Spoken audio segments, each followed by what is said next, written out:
Welcome to another night. Happy Friday night. This is Friday's Three Bells podcast.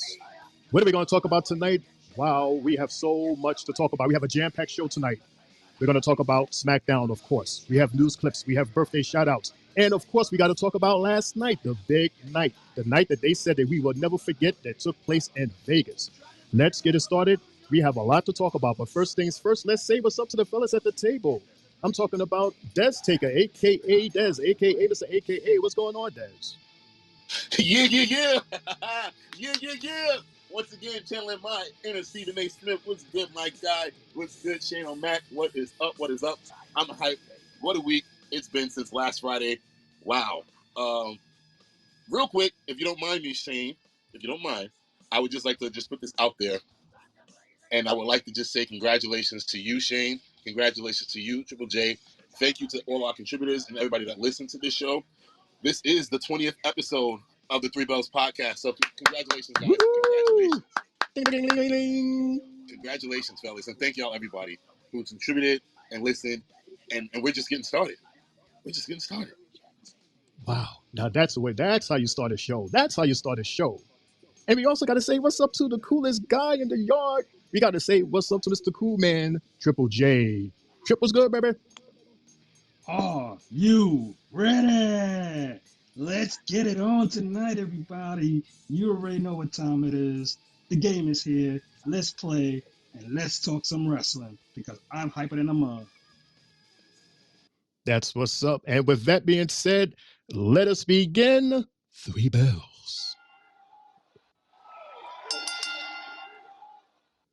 First off, before we even start anything, I want to address everybody on a personal note.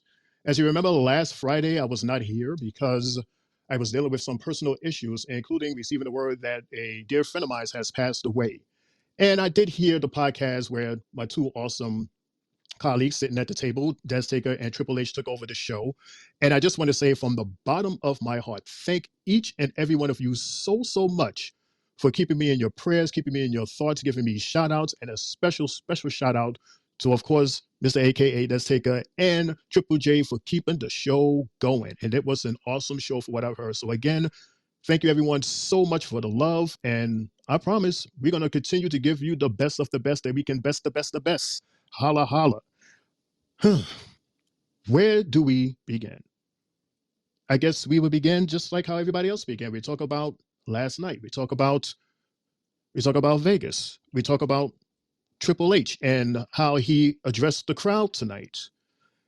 It seems to me that not only did Triple H had a microphone in his hand, but he also had a gun. Because it seemed to me that he was shooting a lot of shots at a particular person. He didn't say the name, but the words, the bullets that he was using, we knew had name on it. He was saying some catchphrases also that, pertain to the person that he was talking about. I'm going to start with Des and then Jay to follow. It was obvious, yes, who he was talking about. It was obvious who was the pink elephant in the room. Yes, Des?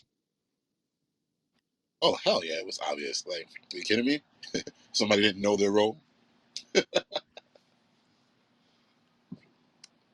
So that was it, Shane, or you want me to... Were you coming back with a question? Oh, no, I'm sorry. No, it's all you. Do your thing. Oh, well, yeah. Look, this is something, remember, I asked you guys last night. I said, do you think that there's a chance that there might be one more Triple H versus The Rock situation here? Because, the way The Rock left, that was like literally across all of social media today. That whole last bit between The Rock and Triple H and how Triple H was just left there looking crazy because he got cursed out by The Rock. And it was and then not to mention last week's the whispers in the background, which was saying that The Rock strong-armed his way into this pay-per-view situation with Roman Reigns and all that. So, Triple H clapped back. And he even said it. He said, someone has a certain seat at a table, but they ain't got no real power. I was just like, wow, okay, this is wrestler Triple H coming at us. I haven't seen this one in a long time. And, that's to me, that's his greatest rival, The Rock. So I was surprised by it, but I liked it, and it leaves the door open to will there be one more match? Even though I don't think he can medically do it, or maybe things have changed because that's how it works in this business. You might get told one. Then again, he has that defibrillator in his chest, so I don't think. Yeah, so yeah, he just took his shots back at The Rock, and yeah, I applaud him on that because yeah, he's the boss, and he wanted that to be known. That's why he had the two general managers in the ring with him, you know. And to me, this is the best version of the authority because it's a very fair authority. So I liked it. Wow, we got messages galore already. My goodness, but yeah, that was my take on it. I enjoyed it 100%. I already know somebody that really enjoyed it. I enjoyed it just because my guy was talking his talk tonight and he was walking it. I appreciate whenever Triple H get on the mic because boy plays no games.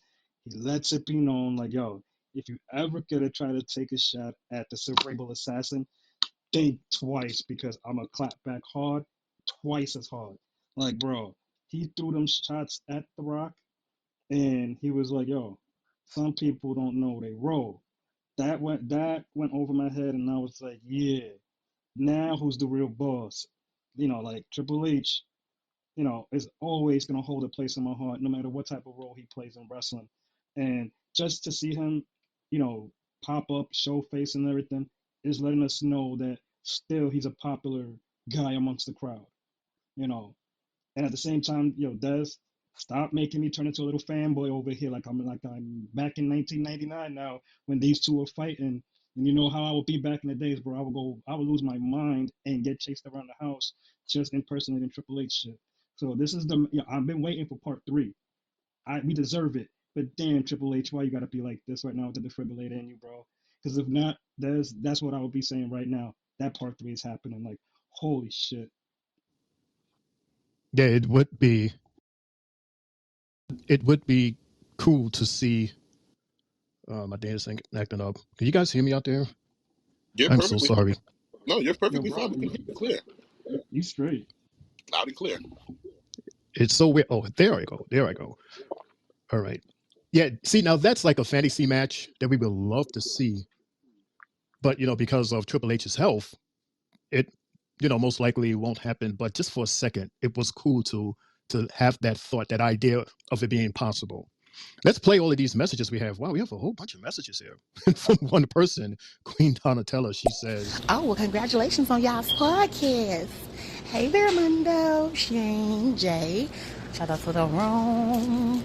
I just wanted to say this. I sent Jay a clip earlier. I didn't know that the Rock Daddy was in the WWF. hmm. Yeah, Queen, you might want to download the family tree, the Rock and Roman Reigns family tree. It's a real deep tree, and there's a lot of people. We was discussing how they was talking about different, royalties and different families in wrestling, but we was saying how the bloodline is like it's like the biggest dynasty out of all of the families and out of all the quote unquote royalties in WWE. That was just my opinion on it, and I think we agreed on it. Oh Queen no, also says, my condolences, Shane, to your loss. I'm actually a hospice nurse, so I deal with that, types of things and supporting families daily. So, but definitely condolences to you and all of his loved ones. "Thank you so much, Queen, for that, and I'll be sure to share it with them because the other services will take place next weekend. So I will see them, and I will definitely let them know that everyone here, all of our guests, including our hosts, have given their love and their condolences to the family." The So last my one from question Queen. is, The Rock has been out of wrestling for a long time, right? He's been doing movies and stuff like that. So what is the benefit to the WWE of The Rock coming back for a match? Triple H old as shit too, ain't he? Ain't that the dude that used to do the suck it move? I knew you was gonna laugh at that, Des, because I was about to ask you to answer that. I got you. She said, "Isn't Triple H old as shit too?" First of all, Queen Donatella, thank you so much for joining us again, as you have been doing. So I appreciate it. But shit. Since The Rock came back, it's brought a lot of eyes to the WWE and this road to WrestleMania and the Royal Rumble. And then last week, The Rock set fire to the WWE and just wrestling in general, and it's been a hot topic ever since. I mean, I've never seen a reaction from fans and news media across the aisle on just his return and what it meant and stuff of that nature. So it's been busy, and it's just bringing bigger eyes, because The Rock's the most recognizable person in all of entertainment, especially in the movie business, the biggest star when it comes to movies. So it only helps. It only helps bring more attention to WWE because they want to build the brand.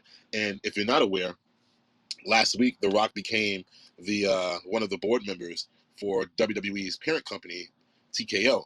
So he sits on the board as one of the members, and so basically he's one of the bosses, quote unquote.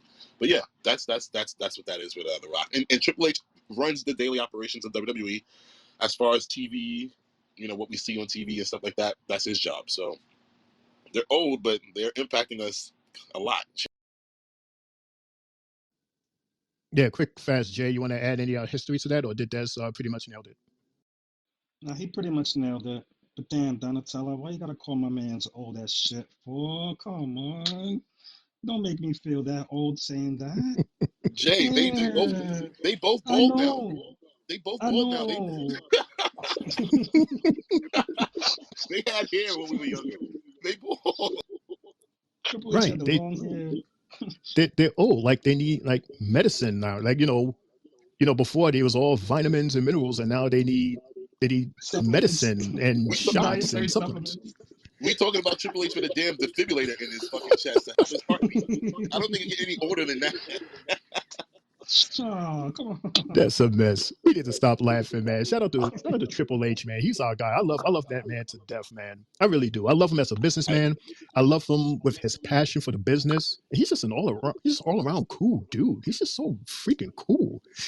And is it me, Jay, and then Des to follow, when Triple H was delivering his speech and he was talking directly to the person he was talking to, who we all knew who he was? You see the intensity in his eyes. And that was the thing. That's the thing that always grabbed my attention about Triple H, is when he talks with his passion and he talks directly to the camera. Like what do you feel? Like, do you feel what he is saying through his eyes? You Me understand as what a I'm saying, Jay? yes, and I would say it like this: he makes you pay attention to what he's saying because you know there's not a lot of voices that can be that loud and let you know what's going on, the facts and everything.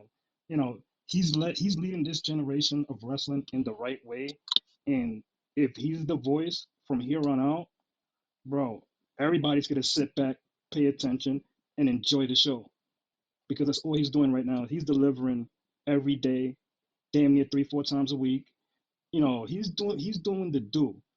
And, it's either you shut up and pay attention or you just talk your talk and try to go over him, which is the situation we got now. So Triple H is letting people know, like, you never gonna shine above me or over me, no matter how big your role is. Shane? Well, I mean, you meant Dez, but okay. Yeah, to me, that's, I think, Triple H's best attribute about himself is his promo skills are elite. His mic skills are elite, and that's one thing that I really admire about him. And that, if you guys actually watch everybody's promos these days in WWE, they all kind of mirror him in a sense. I don't know if y'all realize that. Everybody goes from being calm, cool, and collected, and then they get this intensity that Sami Zayn does it. Then everybody does it actually. Their voice gets raspy. They get really intense and really upset, and but it's cool because you can see the difference in their tones and their demeanors and stuff of that nature. So yeah, Triple H has always had that, especially when he looks at the camera. It's over. You know that he's dead serious. So yeah, I give him that. Shane? Exactly. Gotta love him. Shout out to Triple H. So while Triple H was there in the ring, you also had the general manager for Raw and the general manager for SmackDown as they announced what we knew what was going to happen eventually, which is the men's elimination chamber match, which will lead to the winner fighting, of course, Seth Rollins for his title at Mania. Makes sense, right? Since they're doing the same thing for the women, the winner for the women's will fight Rhea Ripley for the title shot at Mania. Makes total sense, right? Right. Yeah, sure. However, and we talked about this in the chat also, how we were kind of like big question marks as to why and I'm probably jumping the gun here, and I might as well because it's part of this conversation. Why did Randy Orton have a qualifying match against Sami Zayn? These are two big name guys, and they are both, highly loved. Like the fans love them. The fan loves Sammy. The fan, of course, loves Randy for, various reasons. And to have two of the most favorite guys fight each other, as in one of these guys is going to lose and one of these guys is not going to be in the Elimination Chamber. I would have loved to have both of them in there. But you had them both fight tonight, which means one of them is not going to be in there. We're going to start with Dez and end with Jay. Do you feel the same way that I'm feeling, or was you like, yeah, this is cool, this is fine? Dez? Well, my original thought was that, like, I wrote it in the chat. I was like, wait, why would they put Sammy to go against Randy Orton? Because, again, you would think those are two fan favorites. But, after talking with Jay earlier, he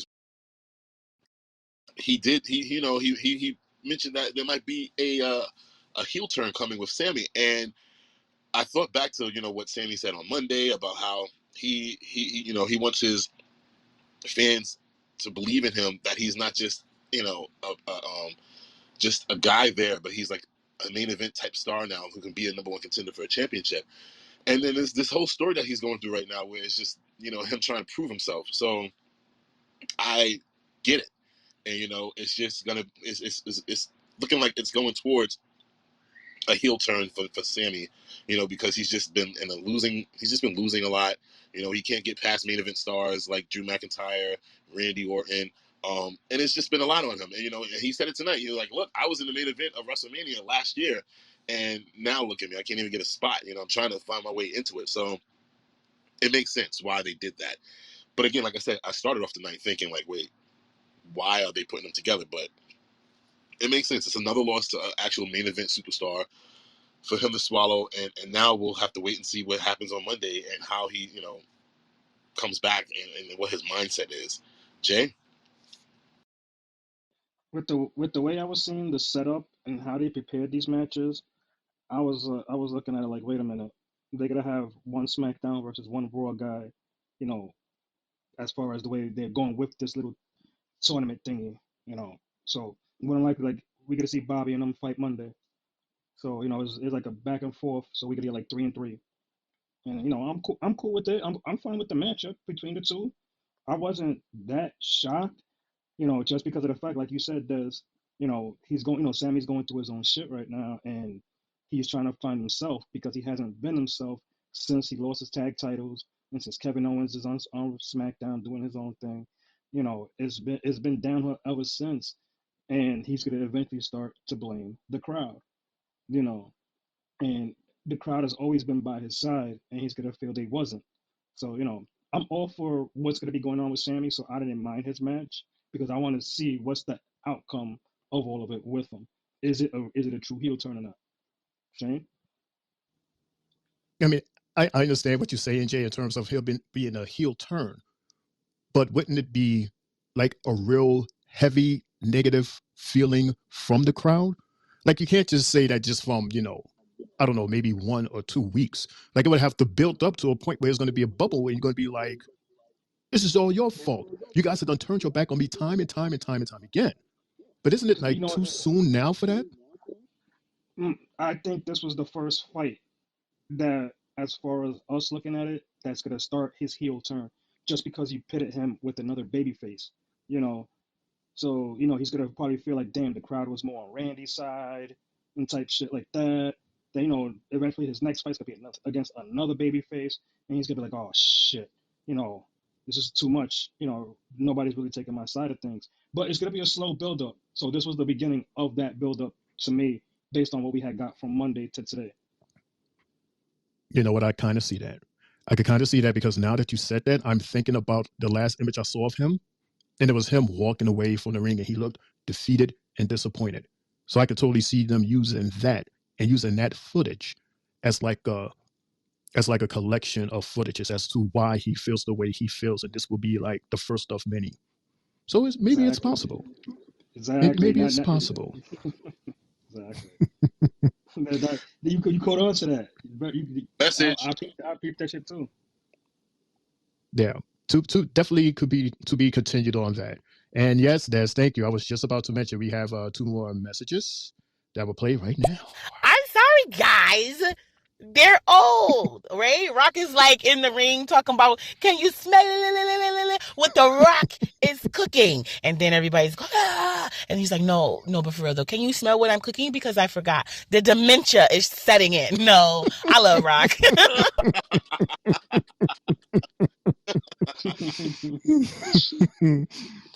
Please keep us laughing with this message. We got one more. Okay, I'm going to stop leaving messages, but this is what I need to know. Why does everybody in wrestling call each other brother? Listen to me, brother. Like, what the? Why do they do that, brother? Oh shit. Well, it's a I guess you could call it like there's a brotherhood. It's a fellowship. It's a community. It's a universe where we're all brothers and sisters in the mighty eye of the WWE. Some of us has been members of this for 10 years, 20 years, 40 years, and beyond. So when we see someone that's from the universe, it's kind of like we already have that connection, therefore calling us brother and sister. It's almost like church, almost like church. Hey, your mic. Yes, Des? Mute your mic, Jay. God damn it. I guess even Jay has something eager to say. He just want to laugh.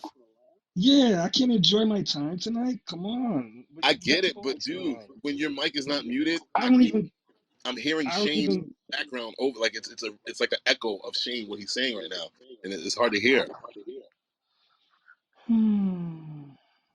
Yeah, dude, there's something with your headphones that whenever Des and I speak and your headphones and your mic is on, we hear basically the sound from your headphones. So it sounds like we're in an echo chamber or something. That's why you got to listen to these playbacks so you can hear our sound, so we can get better. Okay, we have one more message, and then we're going to continue. This is from AJ. Hulk Hogan be like, let me tell you something, nigga. Brother. That is hilarious. That is so funny. It's so funny. I'm dead. Drew, are you serious right now? Really? Yo, Jay, get your guy, please. I told you I'm not going to work tomorrow. Jay, talk to him, please, because I'm over. Oh, man. All right. Why me? Why me though? Why I gotta get your coworker? This is your buddy. I only know Drew through one way, and Drew already knows that's through the next chat. So, other than that, that's your side by side wah wah MTA going your way type of person. So you deal with him, you let him know that was funny as shit. So yeah.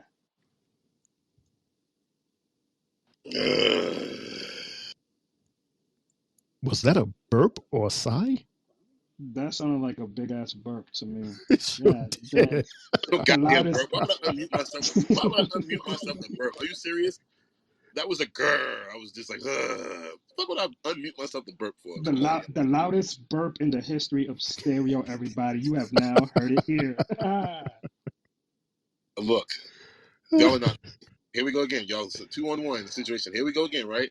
God almighty. No, don't do that. It's not like that. It's just jokes and funs. But it did sound like that. Trust and believe. When you hear the replay, you're gonna say, damn, that did sound like a little. No, the replay is gonna hear me say grrr, like See now you're saying it different from the first time. You did not do it like that, which concluded us to say that it sounded like a burp. How would you make a burp sound like that? Like, I don't even know how to do that. You just did. I didn't burp. That's what I'm saying. But you didn't say that you burp. It's a sound of a burp. You didn't say you burp. It's a sound like a burp. I'm on mute. Speaking of burps and speaking of Drews, let's talk about Mr. Drew McIntyre. So he came in and he went on this little rant, I guess, or he tried to say that it was because of his actions that we are here today for this men's Elimination Chamber qualifying matches. Start with Jay and end with Des. Quick, fast. What was that? Because you got to excuse me, I wasn't paying too much attention to it, but I don't know. What the hell was Drew talking about? Like, in a nutshell. Jay? I honestly don't know, because Drew just seemed like he was ready to, he was just basically like in gloat mode type shit, as he's been already. And, to me, if we're going to talk about are we going to talk about the fight, or are we just going to talk Drew at the moment? Shane? Well, I was talking about the because he said something on the mic before AJ came out, but it sounded like he was kind of like saying you're welcome because he did something that kind of led us to this men's elimination chamber qualification matches starting tonight. So I was just trying to understand what was it that he said. I don't know if you or Des understood or even heard what he said because I didn't. I did. Probably go ahead. You explain it a little Okay, better than there I you go, probably Des. would. You could explain better. No problem. He basically was just saying to the crowd, "You're welcome," because if it wasn't for him getting rid of CM Punk, then there wouldn't be an elimination chamber situation for the World Heavyweight Championship. Because basically he was, insinuating that it would have been CM Punk versus Seth Rollins for the World Heavyweight title at WrestleMania. So since he took him out, now they have this event going on, this qualifier match, and then leading to the chamber. And then he also said, "You're welcome," because he tried to talk sense into Cody Rhodes about finishing his story because Cody came out and was playing with everybody's emotions and saying that he wasn't sure what he was going to do. So he was like, Cody didn't listen to him, so he had to knock some sense into him on Monday. And he said, "Look at that. You turn around and look at yesterday. Cody Rhodes is going to finish his story at WrestleMania against Roman Reigns." He said, "Woohoo!" He said, "You're welcome, everybody." That's what he said on his way down to the ring to face AJ Styles. So are we saying that without the elimination chamber, they would have been a Seth Rollins versus CM Punk, like just like that, we would have had that match at Mania without going through any pay-per-views or qualifying matches or anything like that, Des? To me, it's just a tongue in cheek, like Triple H was doing earlier. Triple H, he's writing this stuff, so it's just making fun of the narrative that we all thought was going to happen, regardless. Prior to Punk's injury, we all thought it was going to be them two facing each other at Mania. Am I wrong? We did believe that. We didn't even think about how it would get to that point, but we just thought it was going to be CM Punk versus Seth Rollins. So I just think that the creative team was taking a poke at the fans and had Drew say that. It was. I don't think it was like legitimately like that was going to happen, but it was just a poke at what we wanted to happen because of what they were teasing and how everything started off when Punk came back and Seth was reacting to it at that pay-per-view. Oh, okay, that makes sense. That makes sense. And since I have your attention, Des, what was your thought on the match overall with Drew versus AJ? The first thing I wrote it in the chat and I wrote it in my notes here. I was like, I don't think I've ever seen these two fight before, so I was very intrigued by how that was going to go because to me it's a new match, but maybe I'm wrong. Maybe I missed a episode of SmackDown or Raw that they might have been on together, but I felt like that was a main event caliber match on either Raw or SmackDown. It was a really good opener to me. I mean, AJ Styles showed that he definitely bulked up in the gym. That power bomb out the corner that he did to Drew McIntyre, I was like, holy shit! You wouldn't expect somebody so small to do that to somebody so big and actually walk out of the corner and drop him like that. That was cool. It was a heavy hitting match. Any type of match with Drew in it is going to be hard hitting, but AJ held his own. I was not disappointed in that match at all. I'm happy that we got it.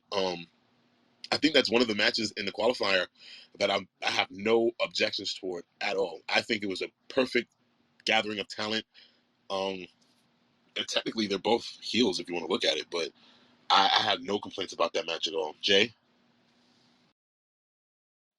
I think it was their second time fighting because I could have recalled a triple threat where it was Drew, AJ, and The Miz. I think competing for the IC title or the IC title was on the line. I can't remember, but I think I saw them in a three-way at one time.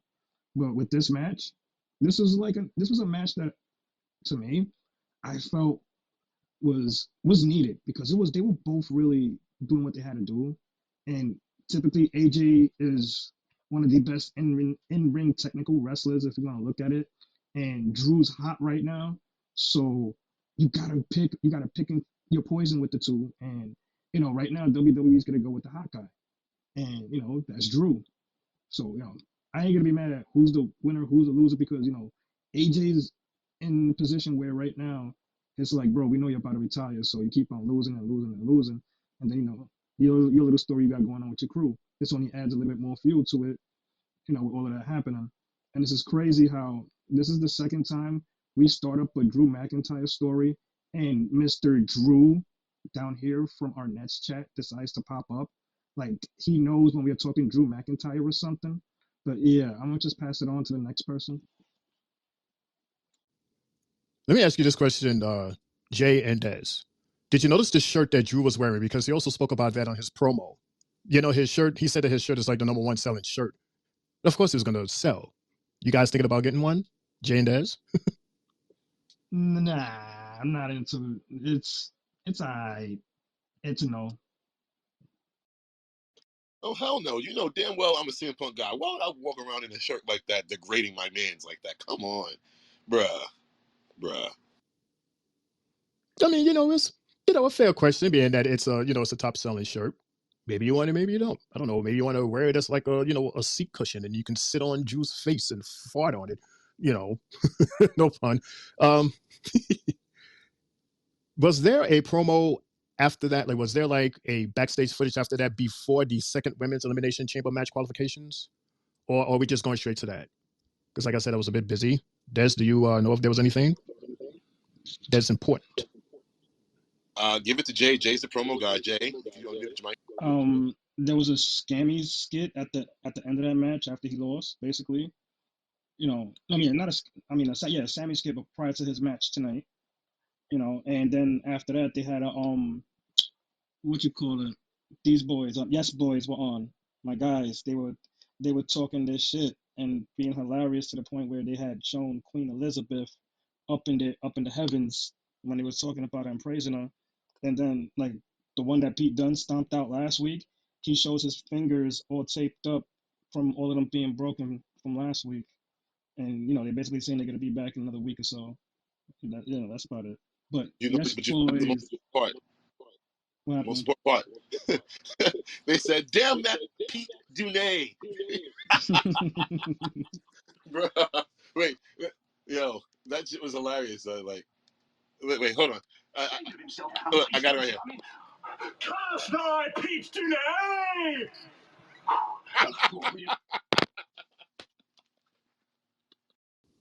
I don't know. I don't know. I mean, yeah, they're awesome in the Come on, ring, but yeah, they're hilarious. They're hilarious. it's an acquired taste. You know, I don't know. Maybe if I had some alcohol or something in me, and my mind wouldn't be this hard, maybe I would chuckle. I don't know. I don't know. Cast thy Pete Here they Dunne! go. Why do I have a He's feeling gonna that you're make going to he's gonna save make that? you like it. Des is going to save that bit, and he's going to play it in the most inopportune times. I'm sorry.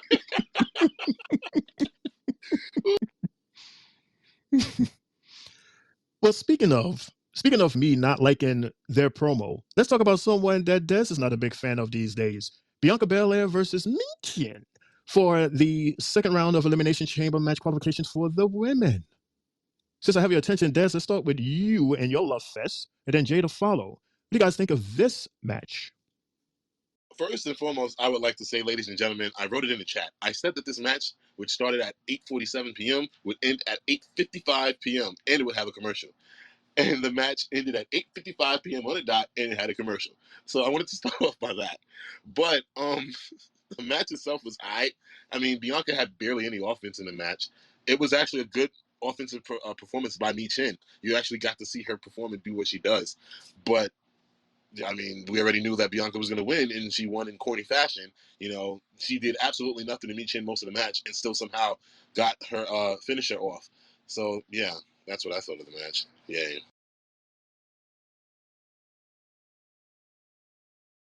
Like Jay? I'm here. I was responding. I was trying to tap the damn mute button. Jesus, I'm here. I love the match. Honestly, we finally got to see more of an offensive action and display from Michin.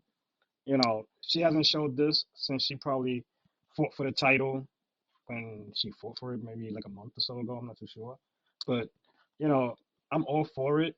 And the reason why I also like this matchup, and as I was telling Des earlier, even though that he doesn't really like Bianca like that, this match featured, being that it's Black History Month, it featured two African American females in the match. So I'm glad that they could display their skills and do what they do. Kudos to Bianca for winning with the KOD, as we all called it, that she was going to win anyways. But, that's all I got to say. Hmm. I still hate the fact that there's a Black History Month and a Black History Month on the shortest month, and then everybody doing all of these promos and having people do specific things all for Black history. So what's going to happen after Black History? You're not going to feature them as much. That's like the almost like the attitude that I'm like concluded to say, because it's like it's Black History Month, so it's an thing to feature this Black folk and this Black person and Black this and blackity black blackity black black black, and then March 1st it's what Pride or whatever. But congratulations to Bianca Belair. We knew that she was gonna win, but I say at least another fight for her. Let her sweat a bit, let her hair get a little messed up to show that she put up a good fight. So I say good for them on that. So let's talk about the wise man. The wise man said something very interesting to Triple H backstage. Des, I'm going to start with you and Jay to follow. Did you think that Paul was going to say that? And what were your thoughts when he did say what he said? Des? First off, the fact that Triple H said, "What do you want?" was hilarious, because he's clearly still pissed off at this bloodline. And okay, that means that The Rock and Roman Reigns will have proven me wrong by 1 week, because I called them out about not being there tonight, and they weren't there. And then I said, "Do you think they'll show up the week after that?" And I said no. But apparently, according to Paul Heyman, who will return next week to speak with Triple H, he said he'll be there with the Tribal Chief, Roman Reigns.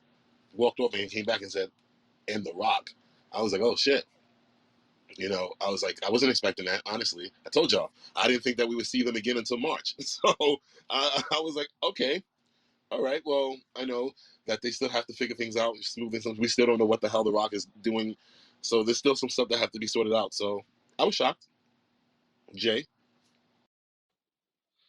I put it like this. Paul Heyman basically interrupted the conversation that Triple H was about to have with Braun Breaker. I wanted to know what was going to happen there. Like, what advice was Triple H going to offer to the young man? And Triple H basically just like, let him know, like, he couldn't let him know much, nothing if that. But with Heyman saying, Heyman being there, and then Triple H just acting the way he is, Triple H right now don't care who's in his face. He's gonna just say whatever he feels. And we know with a guy like him, he always has his plan B's, his plan C's. If you think you're gonna outsmart him, so if he's saying that The Rock and Roman's gonna be there next week, I wouldn't be too surprised if Triple H pops up again next week, just to continue it, or this would be a back and forth thing where 1 week you get him, 1 week you don't, then you get Triple H, then you don't. This is gonna be a good build up for Mania. So at the same time, like, yeah, this was good. Nice little good segment to have real quick. Oh, Shane, real quick, because you're quick. You're quick with that mute button, Shane. Yes, you are. Yes, you are. But the harp on what he said about Braun, I'm just saying they're doing exactly what we asked, where they're not rushing it, and they're letting the situation on NXT play out first. And I like it. I mean, I think we were all in agreement that we didn't want the whole situation with the Wolf Dogs to be too rushed, because it's still fresh. So I get it. It makes sense to have them in that scene together, to not finish the conversation with Braun. Again, this is 2 weeks in a row, or 3 weeks in a row now, or 3 shows in a row. So that was just something that I just wanted to chime in. Yeah, this is my way of like so-called saying, okay, Jay is done, because sometimes it's hard to tell if Jay is done or not. Because just when you think that he's done, Shots fired. no, it's not shots fired. It's just be what you said. Recognize the period or the comma. It's not shots fired. Stop instigating. I was in a bad place I was in a very bad place when I mentioned commas and periods. Okay, I don't want to hear that. I'm Mm. being Mr. Nice. I'm being nice tonight, so I'm It's being all nice. in don't love. don't get closed line tonight, please. It's all in love. Amy coming at you, Shane. Ooh, what you gonna do about that, Shane? Ooh. I'm going to say this. I'm going to say, is it because of where SmackDown is going to be next week that they're there? Because next week we're going to be in Salt Lake City, Utah. So I don't know if that is like a significance, or they're going to do what Jay is probably saying, is that they're going to do like an every other week type thing. Because, it's not normal to see Roman every week. Or maybe we will see, we guarantee we're going to see more of him and The Rock, I just thought that maybe that was, possibly the reason why, because of where they're going to have the next SmackDown. We have a new message. It's from AJ. Hey guys, I just wanted to make you aware with you saying ladies and gentlemen might offend some people. So, you want to say attention everybody, or attention passengers, or he, them, she, or What? thy, him. Yo, what? Attention passengers are like, bro. We're not on the train. Yo, what in the Please world stand clear of the closing doors. I swear, Drew, you are messing up this show. God damn it. Stop it. Every week, stop it. You're gonna change. Look, the executives are talking in my ear right now. They're telling me, they'll let y'all know that we're gonna stop playing his messages when they roll around. We're just gonna ignore his messages. Yes, I hear you loud and clear. Yes, that's what they just told me in my ear. That we're gonna stop playing those messages by this guy. Straight up. Well, he makes a fair point, because that's what you do have to say from now on, yes, so that you can address everyone without making that one person feel offended. But I'm not at work right now. I'm not on a train. What does that have to matter right now? I'm going to address our listeners as attention passengers. Yes, welcome to the Three Bells podcast. Like, what? By the way, Shane, can we please round those 3 bells up for my pops? Pops is in the building. We got our guy Lawan. We did not acknowledge him tonight. See what happens when I'm not hosting Lawan? They ignore you completely. Bro, send me a voice note, bro. Shout yourself out. And yeah. Why is it playing so low? Anyway, did we hear those bells? We heard them. Loud and clear. Oh, loud and clear. Okay. Not loud Like and I said, clear. this is They played. They were not loud and clear. Why would you lie like that, Jake? What the bro? Come on. Oh, okay. Come on. That was loud. That's loud enough. Loud enough. There There we you go. go. That's loud There and we clear. go. Damn, how you trying to bust my eardrums? Jay's an old man. Don't listen to him. I'm giving you fresh, good, young ears. That's loud and clear right there. Good job. So you saying I'm going He has deaf Triple H now, ears. bro? Pretty much. Like, what you guys said, huh? Are you ready, huh? Like, that's what keeps asking. Are you ready? We got shots fired. We got donuts being thrown. Hey, you had snowballs being thrown at you the other night, so I ain't gonna talk shit. That you didn't even see. How do you That know you if didn't that was see. real or not? How do you know that was? You kept on talking about snowballs being thrown at you by Donald Trump. So Yeah, we had Donald Trump on the show. Yeah, yo, he was going That's a crazy with them snowballs. Like, it kept coming and coming and going and going. That's how to get rid of him. But he would have kept on doing it, because he was just being like, he was being a Donald Trump for no reason. Yo, that was hilarious. So when you sit back and think about it, bro, we had Donald Trump on the show throwing snowballs at us. Ain't there some? We got a I guess I message. hope it was snowballs. It's cocaine, right? It better have been. cocaine. It's from our homie Law. Lawan. Homie Lawan, he says, Shane O'Mac and Triple J. I see you have a problem with my tag team partner, Mundo 24. there You we go. And that's not cutting it. So I challenge you guys at the Elimination Chamber for the tag team 3 bells titles, Mundo and IML versus Shane O'Mac and Triple J. What's up, guys? It's good to hear from y'all. Smackdown was amazing. I love that. I love that. I love that. Let's go. Let's go. But guess what? Yo, look, guess what though? Lawan, and, our guy AJ, Mr. Drew, he's the special guest referee. So it's gonna turn out, victorious for me and No, my guy Shane no, O'Mac because no, we're the real powers of authority here, no, boy. no. Pops will be the official in the match. He'll be fair and straight down the line. He will be fair. Drew will try to cheat for y'all. He'll turn Nah, blind eye. Hell no. nah. I'm just slide your pop something on the side and tell him like, yo, pass me on brass nuts, pop, when you ready. Pass him, boy. Pass him. I got you. I got you on a You new said barbecue grill set. I got you on a new barbecue grill set here. we don't need no goddamn barbecue grill set. Give him a DJ feed, and then you start talking after that. All right, you don't give him no goddamn grill set. We don't need no grill set. Grill set. Even your partner's like, what the hell is that, man? You gonna get us to get caught in that? Speaking of Pops, shout out to Pops. And Pops left a message. Pop says, Fake news, really fake news. Yo, Pops, for real, we really had Donald Trump on here the other night, throwing snowballs at us for about 5 minutes straight. Mm-hmm. It was crazy. Crazy. It was so annoying. Here's your tag team partner, dude. Yo, I can see JR announcing the match and calling it. Oh my God, Mundo turned his back on IML. He double crossed him. You son of a bitch. Oh my God, you fucking son of a bitch. That's how JR would fucking be like. Wait, hold on. I'm not turning my back on you. Why would I turn my back on you? No way. No.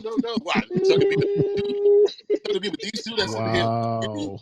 Nah. So that's what you think, bro? For That- real? Ooh, where is that coming from? Lawan, Dez already turned on his first tag team partner, so come on. No. Look at how he's already searching for another one that fast. No. He My can't even be first a tag team partner back he on can't me even be a and my singles bloodline. competitor right now, bro. He turned his back on me and my bloodline. He told me to mute my mic for a stranger. No, he turned his back on me and my bloodline. He's supposed to be my family. We're supposed to be like Roman Reigns and The Rock. We're more like the shield. We're more like the shield This on is, this this is panel how I right here. feel. This is how I feel about my old tag partner. Cast thy peach tonight!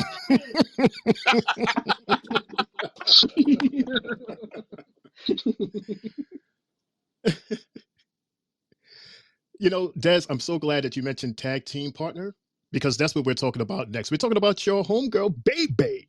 Can we talk about Baby and Dakota Kai? Can we talk about them? Can we talk about how much we love her and how much apparently Dakota loves her too, apparently? Des, started with you and then Jay to follow. What was going on with that? Is Dakota up to something? It looks like she's trying to play both sides of the fence also. You know what's funny? This is something that I brought up. Oh yeah. Okay, so last Friday on SmackDown, when that whole situation happened, this was a question that I asked Jay and Lawan and Quavo. I was like, where was Dakota? Because Dakota wasn't there. And I believe it was Jay who mentioned that, that Dakota might play that middle role and play both sides. Jay, am I right? Did you say that? I believe you said that, right? If I'm not mistaken. Yes, I did. Okay, so yeah. Um I don't remember if I actually got a chance to react to it myself, but I don't buy this act by Dakota at all. I mean, to me, she's just playing her role as the fourth member of a Damage Control who has yet to officially turn her back on Bayley. But I like how it played out tonight. There were still no answers. All she did was swing on Io, Kyrie, finally got her name right, and Oscar to clear them from the ring. But then, she almost swung on Bayley, but I guess she felt like Bayley was going to attack her. But then, she was that odd man in the middle. And, I'm praying that they give this angle, this story more and more every week because Bayley deserves it, man. Like the fan said, you deserve it. She does.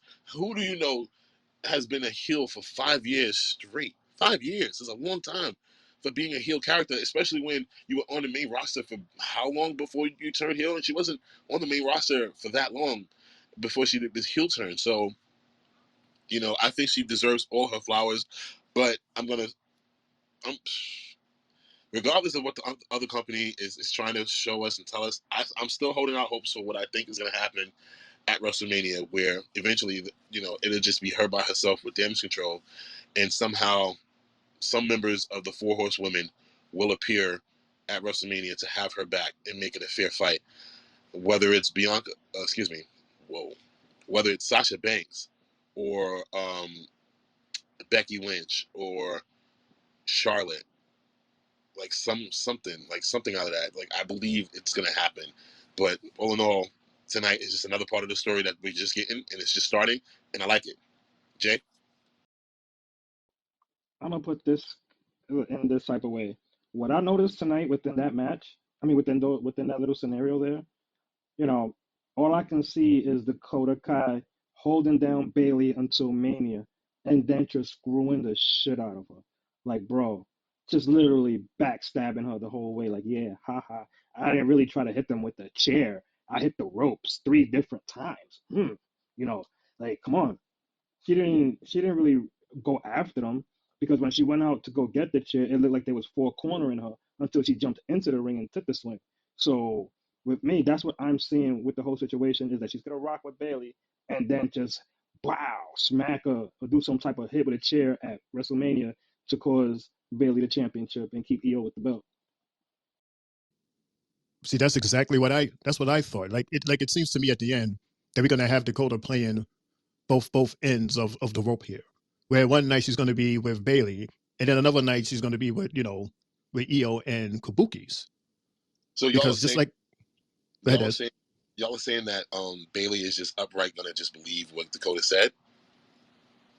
She kind of looked like she Mm-hmm. didn't believe her fully. Like she had a huge question mark. She had a huge question mark after that, with that whole stand down and then her walking away. She was looking real confused, like what's going on here? Right. So if you were in that situation, right, and you asked your friend, well, how come you didn't tell me this was happening behind my back? And they couldn't give you a straight answer. Would you really believe them and trust them? That's for both of y'all. And that's part of the angle. That's part of the story they can use to build up to say, yeah, why wasn't you there? Or why? Like what happened tonight leaves a lot of questions. It leaves a lot of roads that we can possibly cross. This is a really good story. It's really good. Don't you think so, Jay? Of course, of course. I think it's gonna go down the way it's supposed to be because I'm kind of seeing, I think, we need to see what Dakota has, and why not pick the fight with, the leader, the person you look up to. I'm all for it, and I wouldn't even mind seeing something like that happen at Mania where she crosses her, and maybe she waits till she wins the title and then crosses her. So much stuff could happen. So like you said, there's angles to this, and what we got to do is continue, like we've been saying, just let all these stories play out because they're telling us so much stuff, but yet we think in so many different ways, and watch them come with something else that will have us like, oh shit, why are we back here talking about this again? So real quick, so you guys don't think that my angle that I've been pushing for, I guess, for almost all 20 episodes that we've done, that somehow, some way that this alliance will happen on Bailey's behalf at WrestleMania because she didn't trust Dakota fully, and she just felt that she needed her sisters in her corner. Because remember, from ever since Triple H took over, these pay-per-views have been you know basically what Monday Night Raw used to be, where returns used to happen on Raw and stuff like that. It's been happening in pay-per-view. So you guys don't think that would happen? Are you not believing in what I'm saying, or is it too far fetched? I'm a believer, and I'm gonna just let this one play out because you could be right. What Shane says could be right. What we're all saying could be right, but just the way the twists and the turns happen, I don't know, bro. But let's just keep everything that we're saying in mind. Right, I ain't and gonna. I also mentioned that I felt that the injury to Charlotte kind of might have tweaked this story a little bit because that was obviously not a planned injury, but the way that it was looking, it was going in that direction. So that's how I felt at that time because of how it was moving, but then Charlotte got hurt. But Shane, Yeah, that was a good point to bring up. So go on with that one, saying about Charlotte, because I totally forgot about her and her injury. thank you. Yeah, all in all, I want Bailey to win because what they did to her, that sucks. Because Bailey, all she wanted was what was for the best of the team of Damage Control. She formed it together, and she wanted them to be like the most dominant faction, not just in the women, but in all of WWE. And it could have been. With them together and them in sync, they were amazing.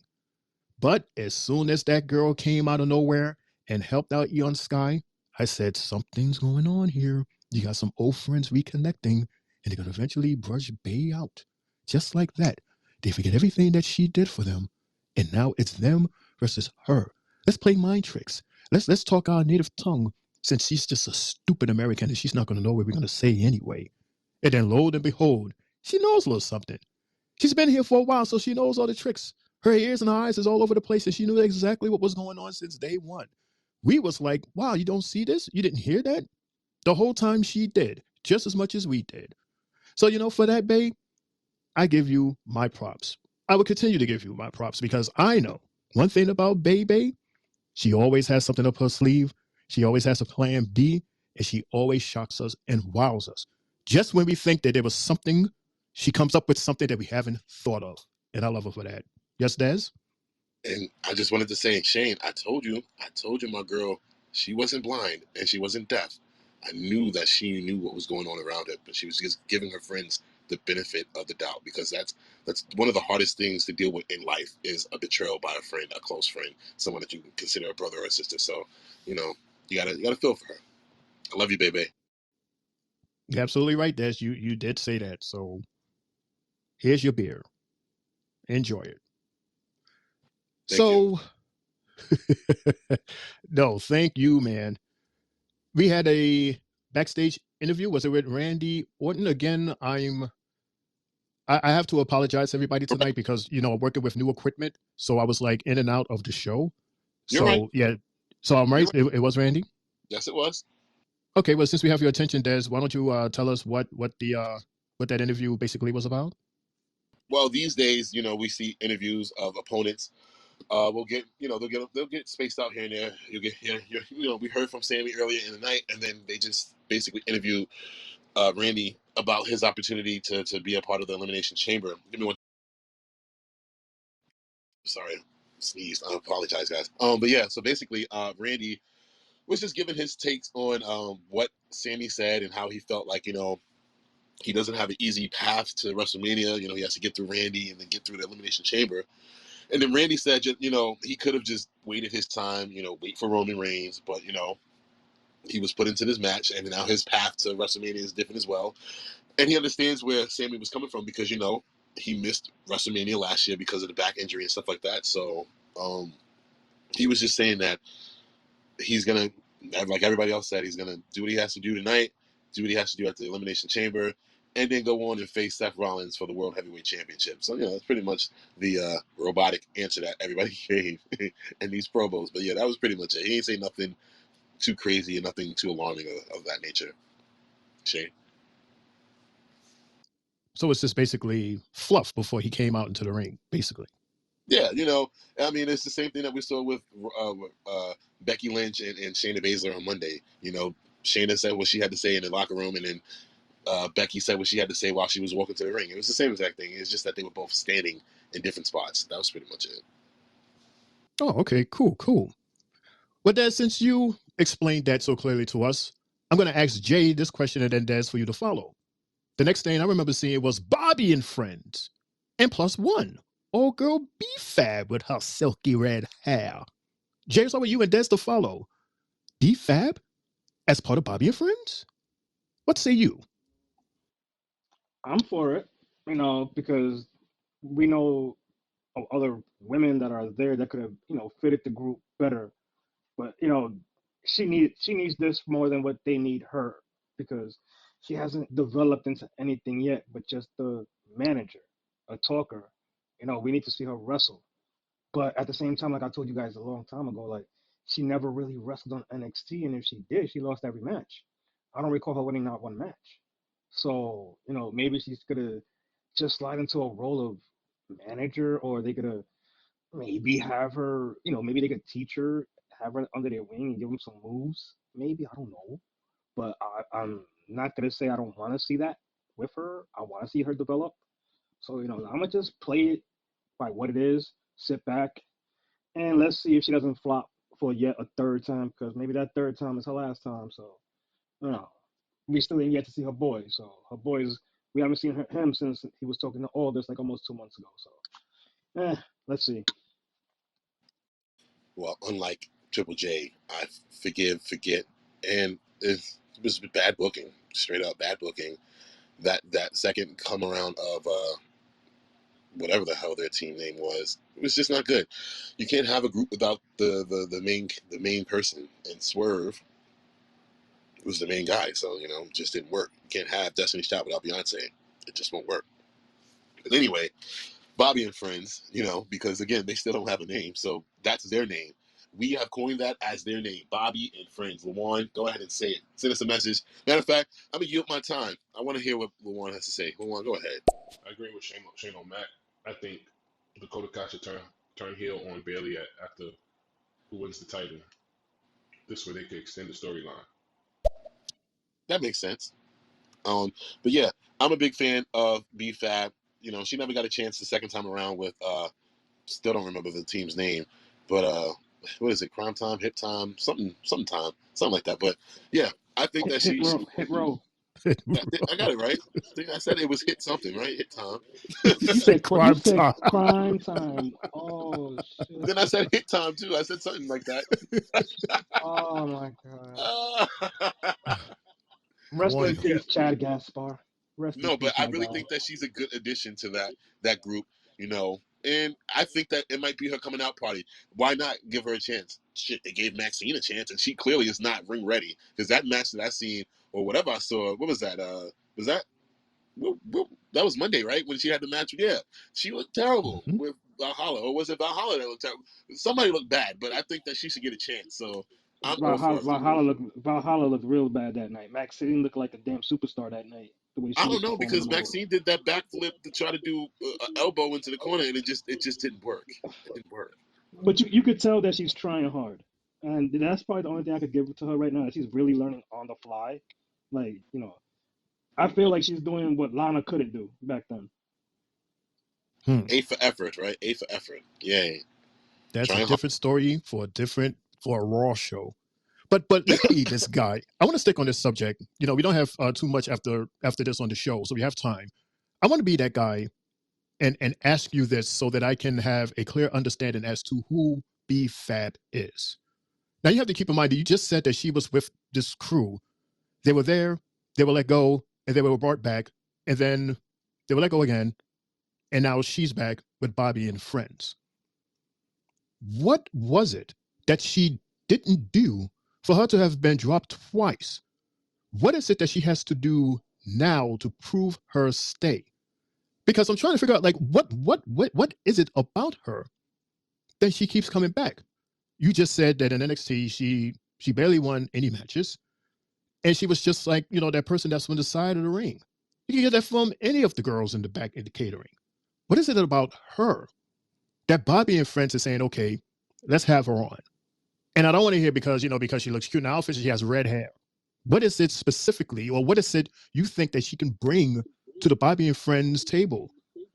Jay, and then that's the I follow. I think what she's gonna probably bring is just a little added spunk, which they're gonna teach her to get.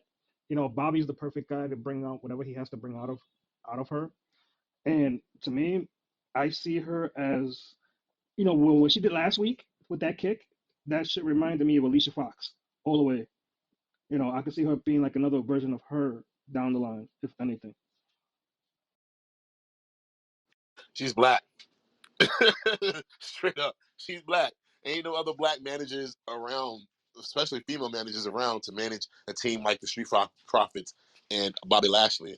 Let's just start there and be frank with it, like I was last night with the whole thing with Sasha, with Bianca Belair.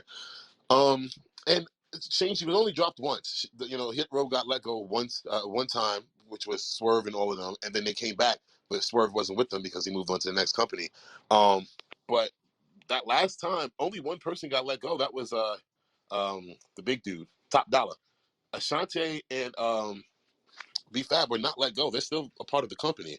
So that I think they feel that the dynamic that she adds that female dynamic to Bobby and friends, like Jay said, and obviously she's working with somebody to get her wrestling together. Because yeah, that kick was crazy last week. Was it last week? It feels like everything was last week now. But yeah. I, I can see her doing something. They're gonna push her, especially as long as Scarlett is in the picture. They need a woman to help even the odds. That's what Alpha Academy did with the Viking Raiders. So yeah, Okay, so you know what? I'm going to keep an open mind. I'm gonna keep an open mind and give her a chance to say, hey, this is the reason why you should like me. This is the reason why I'm here. I'll give you that. But my attention span is very small, BFAB. So you better show and prove as soon as you can. Speaking of show and prove, here's your tag team partner, dude. B Fab is just ass. I don't see Hmm. her doing well at all. She's just trash to me. She's been released twice. She's back again. She doesn't really wrestle. She lasted 37 seconds in the Royal Rumble last year. I don't know what this does to Bobby Lashley and friends. I don't know what this does for them. Bringing her aboard. shame, Mm-hmm. shame. Mm-hmm. He said Bobby and friends, Shane. He said Bobby and friends. Of course, everyone is going to say Bobby and friends. You better take your lap around the ring, Shane. Go ahead. Baby, I already had my drinks and treated everyone at the bar, including Bobby's friends. Are you kidding? I know that's right. But like I said, I'm going to be fair because you heard what Lawan said, and that was why I asked the question because that was on my mind. But you know what? I'm going to give her a chance because apparently Bobby and friends see something in her also for her to be part of the crew. So we'll see. Good Yeah, luck to Shane. you. Shane. Mm-hmm. Yeah. Matter of fact, he had an interview this week on the WWE The Bump, I believe it was, and he explained why she's an integral part of Bobby and Friends. So I do recommend that you guys, at the end of the podcast, if you have some free time, if you don't go to sleep, check out this week's episode of The Bump with Bobby Lashley, and you'll get your answer to why he feels that she is necessary in Bobby and Friends. I will do just that. I will do that. So speaking of do that, the do-it-yourself dudes, the DIY guys, they had a fight against. Please remind me. Please remind me. I didn't really see this match. It was Uh, against Tyler He, Bates. the Bruiserweights. No, that's not their name. It was against Tyler Bates. They are the Bruiserweights. is that official or is that a fan-based title? No, that's not what they were called. They did not That's call them their that. It was that's their NXT tag team name. right, but we're talking about SmackDown and Raw. Hey, It, character, it you be was it, ashamed it, of it was yourself it for was what he's done it to was Johnny. Pete Dunne. Last night, Peach Dunne. Really? No, but seriously, the only person they called Bruiserweight tonight was Pete Dunne. They said it was Tyler Bate and the Bruiserweight Pete Dunne. They did not announce the team as the Bruiserweights. So it's get over it, Jay. I mean, so how was that match? Like, was it like brutal, like the last one that they had? Like, was it like Dude, a good match? dude, bruh. I'm mad that you missed that match. That was a hell of a goddamn match. My God, like to me, honestly, in reality, if it wasn't Randy Orton that was in that main event match, this match should have been the main event because God damn did they put on a great match. Those four dudes, four little guys that you would have if this was 2021, you would have never thought they would have been on TV fighting for a number one contendership, for the tag team titles. My God, they put on a hell of a match. I mean, if we thought Monday's tag team match was awesome and then last Friday's tag team match was awesome, the fatal four ways that we have, bro, this shit knocked that shit out the fucking park, man. Like, in my opinion, the move sets between the two teams, you can tell these teams were actual tag teams for a long period of time prior to, coming to the main roster and us seeing them because they know each other very well. Like, God, I was really impressed. To me, I'd watch that match again later on tonight after this podcast is over because I am 100% a fan of Pete Dunne, Tyler Bates, Ciampa, and Johnny. And like, bro, like, rewind to the beginning of 2023, I'd have been like, who the fuck are they? But you fast forward to now, they got me. They got me with that. Jay, what do you say, Jay? That right there was probably match of the week based off what we saw Monday, Tuesday, and tonight. That was definitely match of the week. Just because, that one kick that Champa gave, and then Gargano caught him in the air for like some reverse head toss. I was like, oh shit, where did that move come from? Like, bro, this shit was wild. The move they were bringing out. Then Champa hits him with a reverse DDT. I'm like, yo, nah. It was just the rate that the match was going. You didn't want this match to end. Like, when the crowd chants "Fight Forever," this was a match where you could have had that fight forever mentality because that's all they brung, bro. They was just hitting both ways. Pete Dunne was doing this thing. Tyler Jay, Bate flying off the ropes. Jay, you can't. No, you don't have to mute your mic. Jay, that Ciampa's finishing move. Tell me that shit is not fucking awesome, bro. Bro, I've been trying to tell you that, we ain't never got the NXT version of Ciampa because he was being, he was with The Miz, and The Miz, wasn't doing too much with him, but helping him along the ropes, which he didn't really need. But this is the Ciampa that I've been talking about. When he's with Johnny, his shit is different. He's a monster in the ring with his shit. Like his finishing moves are wild. Cause you see he has like two of them. So, bro, he's a major player if they ever push him against singles. But I'm enjoying his tag team run just because of my experience already watching what he did with Gargano in NXT. You know, Bro, they like you said, I missed the part where Johnny's nose got busted open because he ended the match with his nose just bleeding everywhere. But I don't remember what happened because it was just so much shit happening. Like, and it's not like Shane, it's not like we're talking about when we watch like NXT and they're just jumping around and everything's mad fast. It was like a lot of hard hits. That shit was amazing, bro. An I think amazing I match. think I think he got the nose bust when Tyler Bate jumped that jump elbow when he bounced off the ropes. Might have caught him. That's probably the only scenario I could probably see that happening, or when he got rocked in the face by a kick. But like I said, this was match of the week, and hands down, I give this a 5-star match. If you had to talk about it on the blogs and on or whatever, Twitter, Facebook, I would say it. This was match of the week in all wrestling, if you want to I put it agree. like that. And bro, I'll include that with last Friday's match as well. Like I said, between last Friday, Monday, and Tuesday, because we got some good tag matches on Tuesday. That's Right. definitely the match of the week, of the 7-day week. Definitely. Because I even like the fact that Pete Dunne is like 5'6", 5'7", and he got so much power to him, and his speed is ridiculous. And then Tyler Bate, this guy's like Roadrunner everywhere, just like pew pew pew bouncing off the ropes.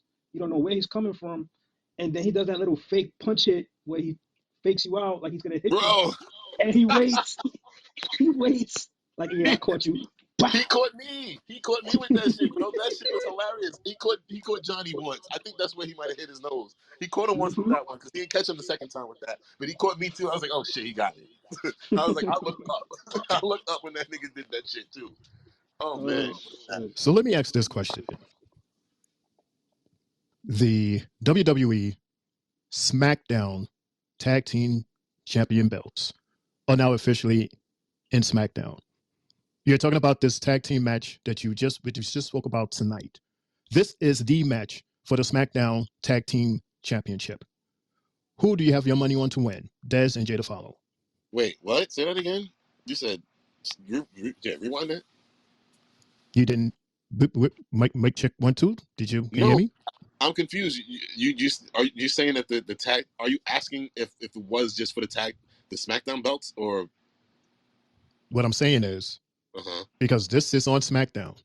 This is Right. a tag team match on SmackDown. Uh-huh. We now have an official SmackDown Tag Team Championship. And then Raw has their Tag Team Championship belt. We done divided, we done split the belts. Raw has Okay, theirs and SmackDown has theirs. you left that context out. You didn't say that. That's why I was confused. Dude, I said SmackDown Tag Team Champion. Right, but then you didn't say that we divided the belts. I'm just going off of what you said. I got confused. It's okay What is confusing about me saying SmackDown Tag Team Champion? because I didn't know that we're not talking in an actual situation. We're fictionalizing this right now.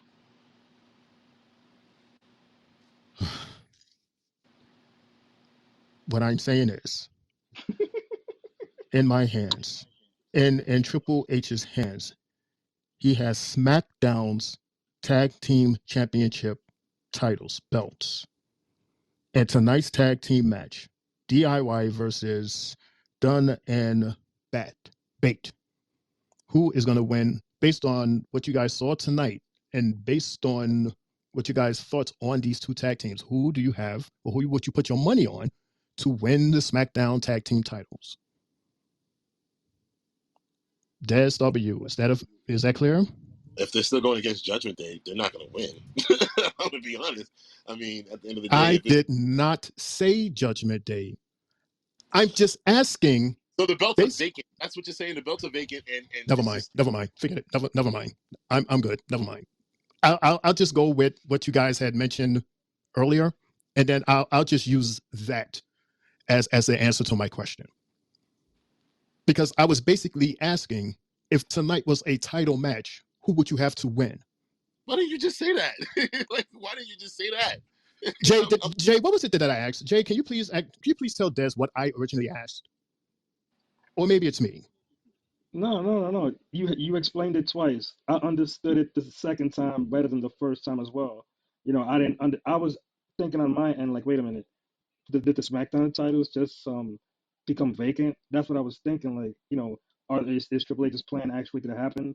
Where we were talking about splitting up the titles. That's what it kind of sounded like to me. Like, They're gonna defend one night here and one night there.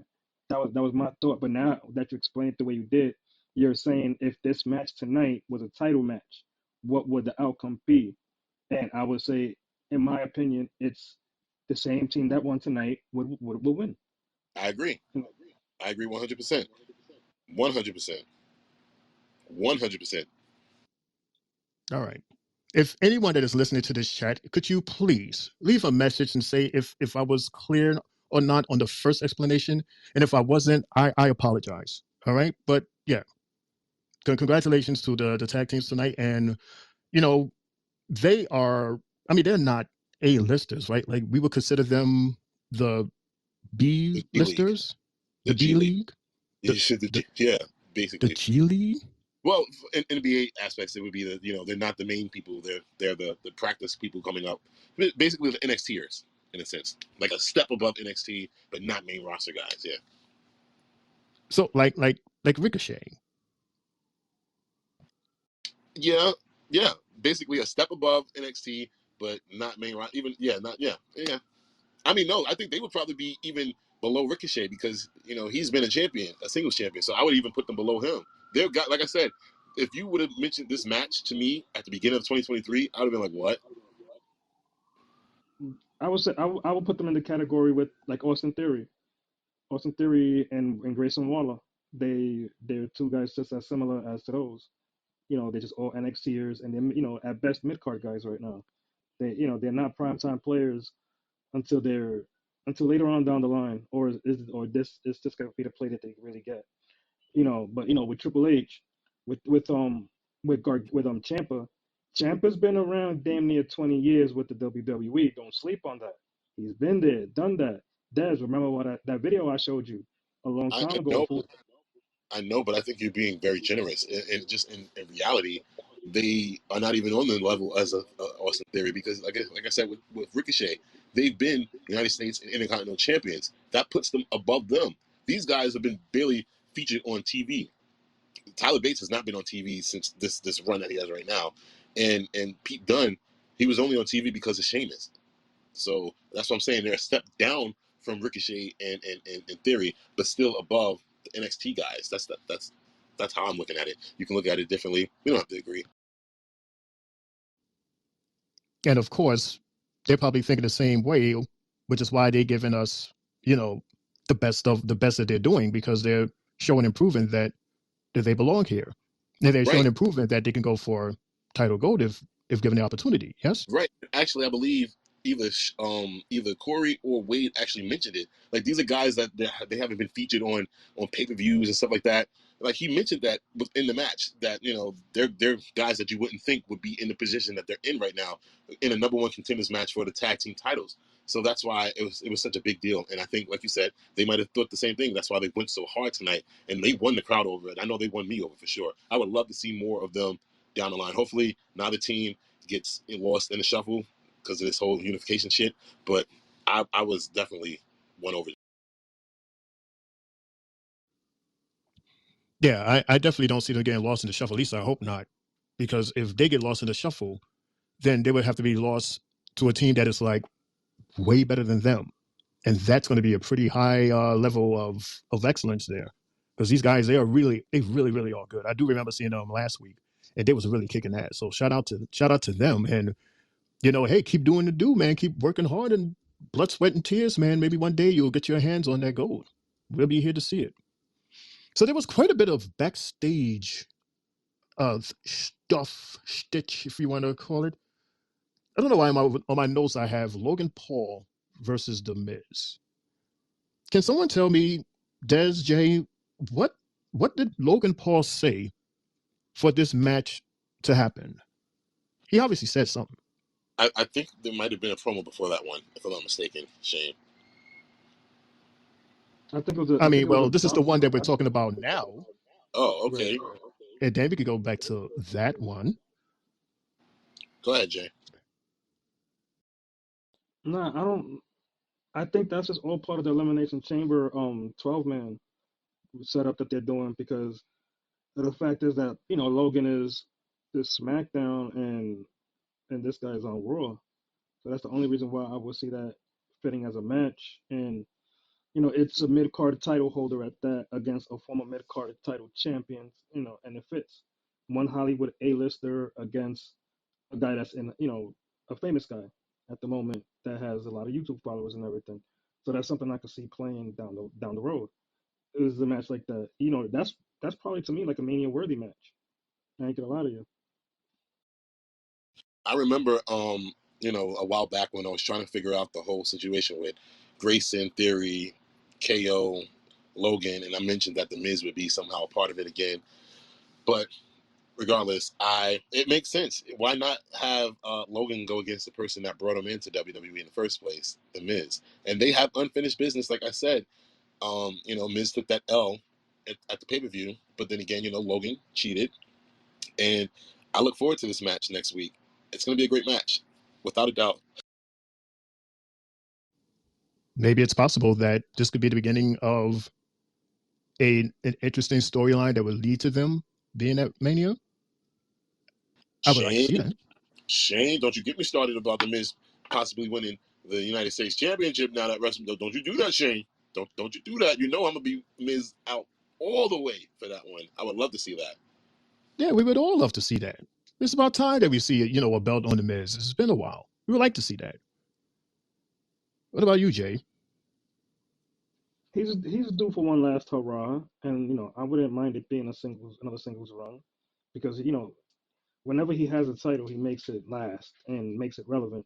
Except for that one title defense that he had, where he won the championship, and I think he lost it within a week or two.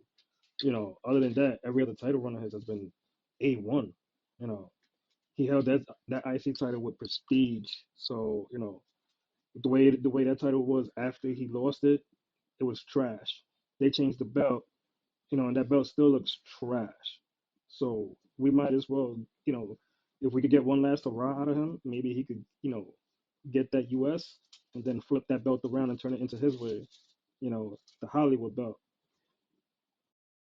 I have a question for you guys.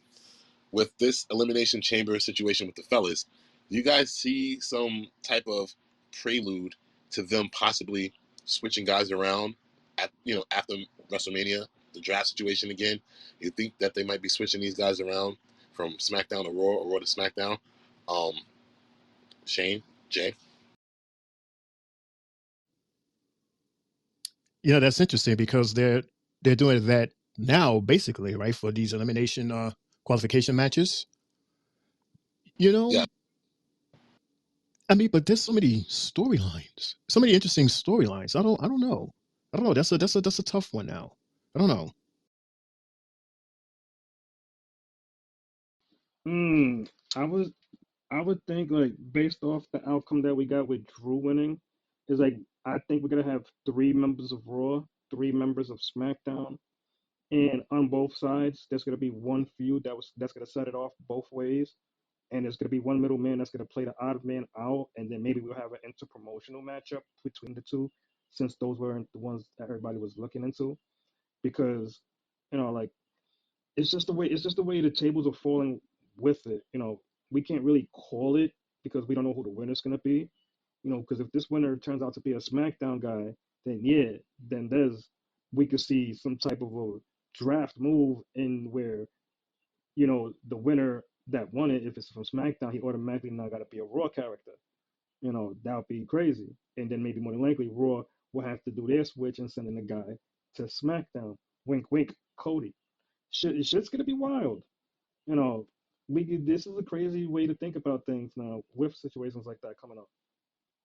Okay. Now, one more question for Shane, Jay, and our listeners, because we didn't actually get to this when we were talking about the match, but does it seem to y'all that all of our predictions were correct, that there will be a match at WrestleMania between LA Knight and AJ Styles because of how that match ended? Do you see a way that AJ will get his revenge on LA Knight during his qualifying match on Monday, where he'll cost LA Knight a chance to get into the chamber? Shane, Jay, and listeners? Absolutely, because the one thing we know for sure, AJ does not forget. He always remembers, and he is going to come back for that neck. Best believe that. I absolutely, positively see that. In fact, we better see that, because if we don't see that, then that means something is very wrong. Right. If basically that doesn't happen, then I would see the alternate route in which we have LA Knight facing off against Logan Paul at Mania. I could see that as a plan B if it doesn't fall through with AJ. But like we've been seeing for a minute, we've been already predicting AJ and him at Mania. So we got to keep it at that. But if there's a good plan B, I wouldn't mind it being Logan Paul against him. Speaking of Plan B, what are your guys' thoughts on Kevin Owens versus Big Dom? Dez and then Jay. Big Dom. I expect that to be a good match. I hope and pray that but again, I think it might happen. Um, I think that somehow, some way, um, Theory and Grayson Waller will again show up and figure out a way to cost Kevin Owens that match. And like I said before, that it might lead to some type of tag match at Elimination Chamber with Grayson Waller and Theory versus Kevin Owens. And I still feel that somehow Sammy might be interjected into that, because that's his man's. But yeah, that's a lot of these matches have other consequences, other stories, like you said, Shane. So many stories going around, so it's to be continued. Jay. I feel like this in two ways that both of these guys are desperate for wins because if Logan Paul wins his match and KO wins his match, then for sure they're setting up part two at Mania. But if Dom wins, this is gonna possibly, be probably the biggest stage he's ever been on because Rhea's gonna be in she's gonna basically be the host at Elimination Chamber, and why not have another member of Judgment Day, in a match trying to actually get a chance now. Dom has really been under the shadow of a lot based on him just getting his ass beat in house shows and on regular shows. He only wins when there's help. So if Dom comes out as the winner, which could happen, this could propel him down the line for something big, based off him already being North American champion at one point. So this is important for, like I said, this is important for both guys. Must win. And Shane, all I ask of you is to give the 3 bell shout out to our girl Spotlight and my bestie Fizzle, Whizzle. Please and thank you, sir.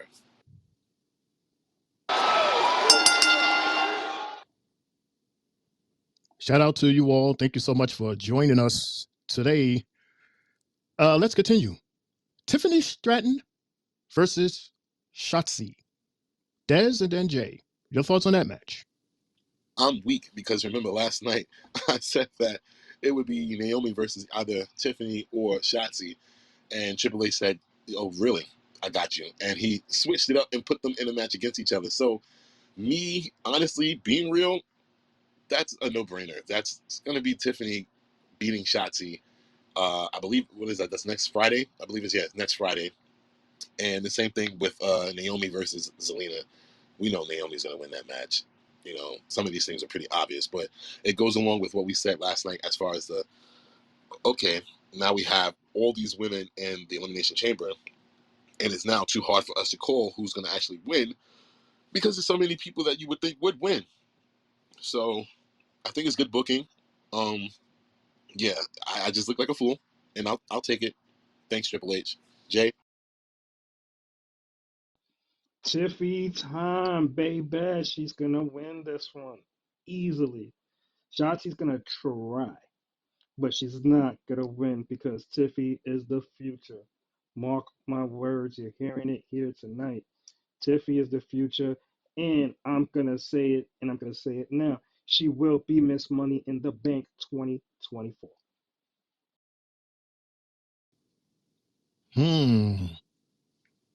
Interesting. Yes, Dez? Interesting. That's a very interesting prediction, what Jay just said. Wasn't even thinking that far ahead, but I can see her doing that. Look at all the other winners that we've seen, which we wouldn't have thought would have won. So it's very possible. Yes, Dez? Right. I mean, look, Jay called it yesterday, and not even was it yesterday? Yeah, yesterday. He said, again, everything feels like yesterday to me. But he said that he looks at Tiffany. Matter of fact, it was last Friday, I believe it was. He said that he believes Tiffany is like the modern day Charlotte Flair. And when you put that out there like that, I can see it. I believe it, But I believe she's also built better than Charlotte. She might not have the height, but I think she might be better than Charlotte. Charlotte has been forced upon us, but yeah, I believe it. So let me quickly ask you this then. In a match between Tiffany Stratton, and like at her prime, Charlotte Flair, who would you say would win that match, Des and Jay? If it's Vince McMahon booking, it's Charlotte.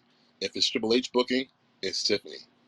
Straight up. Honestly, I think it's just the gap in the generations. But if we're talking about right now, both of them at their prime, I think Charlotte, because she just has the veteran edge. Tiffany is still bright, still green, like they like to say. So I would still go with put my money on Charlotte to win between the two of them right now, if they were both in their prime. Damn, it's a hard choice, but it's not at the same time because we're talking prime Charlotte, bro. Like, I'm not the biggest fan of hers, but bro, she dominated, just like her father did. She won at any chance, any will. You saw her at every PLE, either defending or going for a belt. She was the first ever women's champion as far as when the belt got changed from the Divas to the women's. She closed the chapter on the Divas belt. So that was prime Charlotte right there. And shit, if she's still lasting now, like the way she is, you know, I gotta give it to the queen. But I would like to have this discussion in a couple of years from now, like to see where Tiffany is at within her career because, like you said, she's just green right now.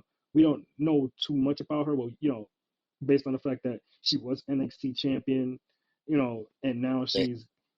she's on the main roster. Jay, would you put it as Tom Brady versus Patrick Mahomes in the sense of outside of wrestling?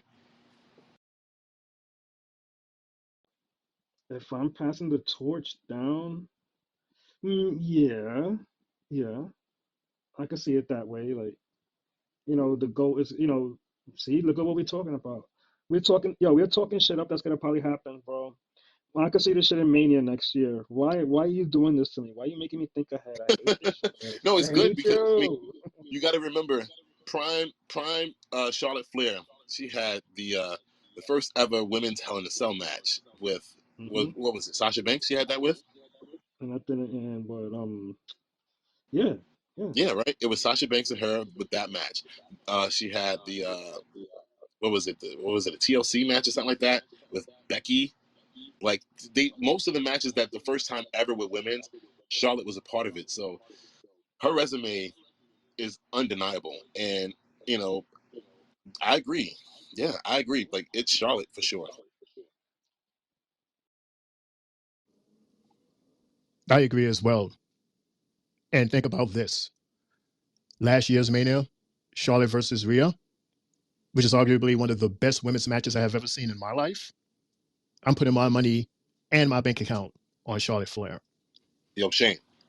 Yes. Yo, I don't know about you, bro, but I rewatched that match a few times last year back because that honestly it could have rivaled the tag team match with the Usos and Cody. What is it, KO and Sammy for main event of night one, because that shit was amazing, bro. And to me, it could also be the second best WrestleMania match of all time under Shawn Michaels and The Undertaker at WrestleMania 25 because they went in that match. It was a beautiful match to me. What you guys think? I honestly think, this has been, with what you're saying, this has been going on for years with, a woman like Charlotte. She's been performing at the top when she's at these main PLEs. She doesn't hold nothing back, and she's gonna give everybody their best, her A+ game. So it's like she had, I forgot who she told that one time. She was like, if you think you're gonna be a champion, or something where she's above them. You got to beat her in order to be her. So to me, she's right now possibly the greatest female that's decorated in wrestling history, only because she's a Flair. But she's still nice. You know, there's another match that I know you guys probably ain't really seen much. Like when we seen how Charlotte came upon with Bailey, Becky, Bianca. I mean, and Sasha. Like there was a match between Sasha and Bailey, their final match in NXT. If you guys could check that one out, that Brooklyn. right there, yes, I saw bro. I saw that match, They, bro.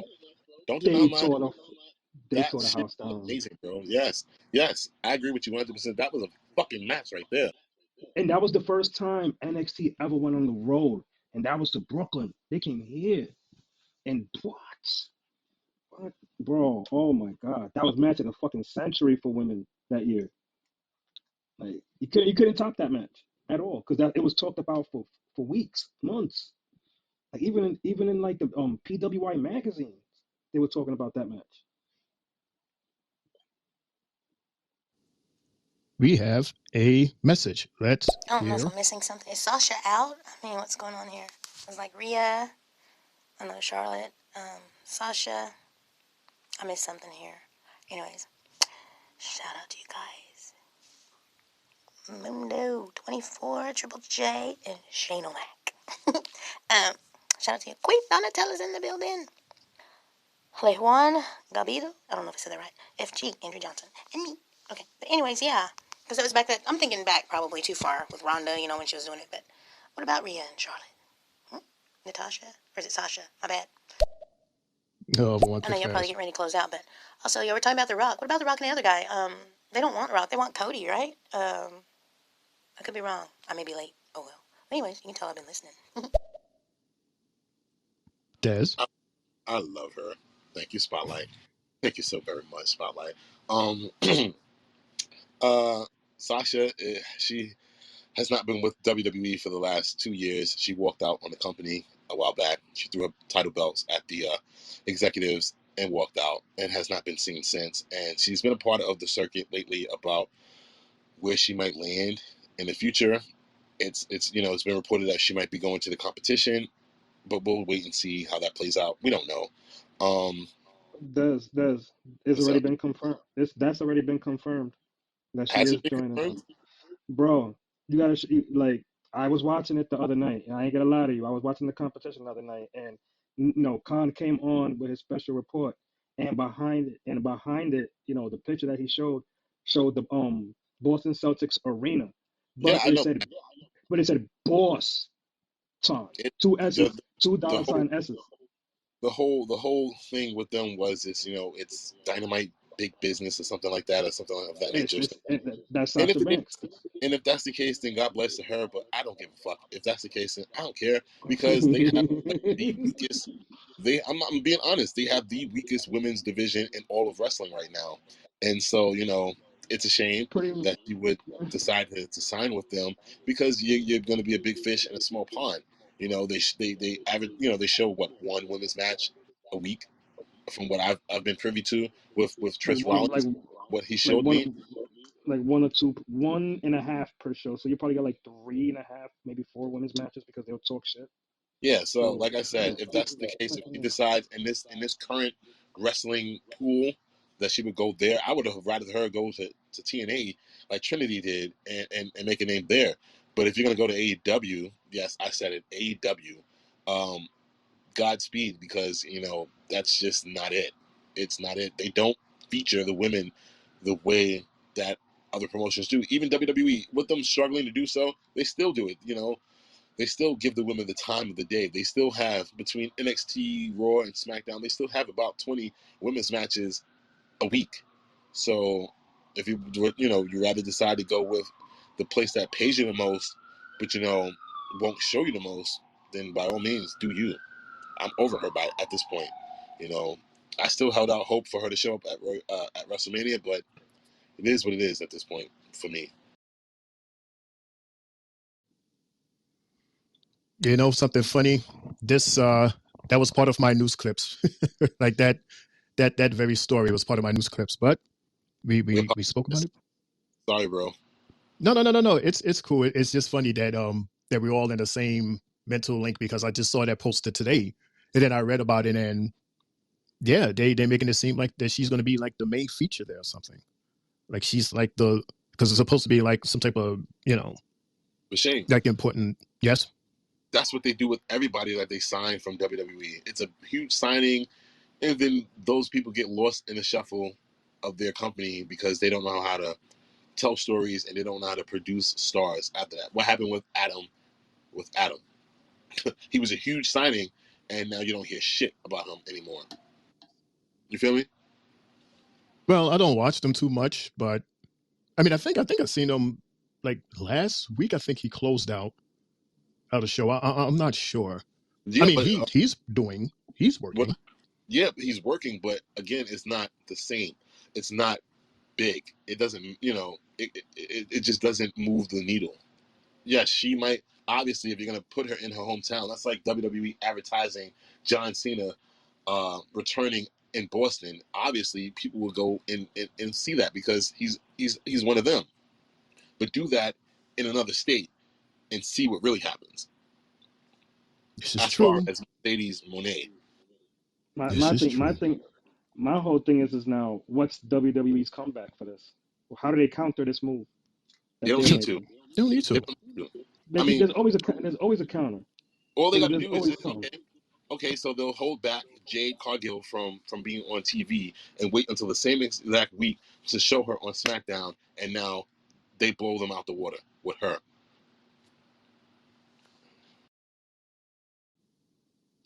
I mean, what the hell are they going to do with this Mm, woman anyway? Like they featured her in the Royal Rumble.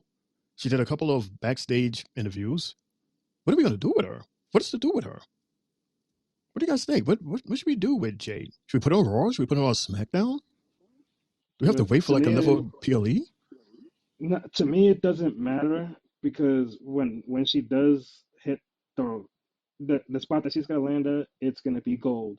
We've already seen the little display we got from her, and that shit was fire. We know there's strength, there's athleticism, power, everything is there that you would want. She got the muscles, she got a six pack, bro. She got everything, head to toe. She got everything down pat. I'm patient for what they're gonna do with her because we know she's gonna be the one to bring some dollar signs in the company down the line. So, I'm all for the Jade experiment. Shane, you answered your own question last night. You said it. You said that she needs to be on SmackDown so she can find her way to having this feud with Sasha. Excuse me. God damn it. I'm mixing them up with Bianca Belair. Um, and give us the match that we wanted at WrestleMania. That's the path that she has. And like I said last night, between the two of them, when they have their match, Bianca will put her over. So now we move forward with her being, a dominant female on SmackDown, and that's how you do it. That's how I'm looking at it, plain and simple. Well, we shall see. Plain and simple. All right, so I'm gonna go through these quick news clips. Might as well. We basically already started with the one with Sasha because she was one of my feature clips. But I want to talk about these other clips. Is that okay? So just to clarify what we spoke about yesterday with WWE Speed, which is coming to Twitter in spring. So during the Mania kickoff show, Michael had announced about WWE Speed series, which will be aired exclusively on Twitter, aka X. And the series would consist of matches that only last up to 5 minutes. So on February 6th, believe it or not, WWE has filed a trademark for the phrase WWE Speed, and they got it. So WWE, they tested the show by taping 2 matches prior to an episode of SmackDown back in December. So we're going to check that out and see how that goes. These little 5-minute wrestling clips. I personally don't see any difference between them showing that and showing 5 minutes of Raw and SmackDown and NXT, which they're currently doing now. The only difference is that you labeled it as a WWE Speed. I guess. Jay, you might know this one. NXT's Amari Miller. Amari Miller, she is on NXT or was on NXT. It is sad to report that she has announced her departure from WWE NXT, stated that neither party opted to renew her contract, marking the end of her 3-year tenure at NXT and WWE. We wish her well. And remember Marty Jannetty? He was a tag team partner for Shawn Michaels, where they had the Rockers. That's their name. Well, he got some sad news from his doctor that his leg needed to be amputated. This is after multiple surgeries that he had in his ankle, and he's still not sure as to why the doctor has come to this conclusion. And this is scary. This is scary for him, right? So how about on that same day that he got this news, his brother calls him to inform him that his sister has passed away. So we want to give our prayers to Marty Jannetty and their family. And, he has a podcast as well, and he's taken a hiatus for that. Fellas, what are your thoughts on the news? And especially Jay, what is your thoughts on Amari Miller? Honestly, everything you said was, pretty much surprising. I didn't know any of that, So I heard the genetic thing was possible, but I didn't want to believe it, you know. But damn, what a week! What a week! That's crazy. I don't even know what else to say about that. I'm like, hush. And kudos to his, salute to his family and just hope, I pray for him. You know, it's a sad thing to hear.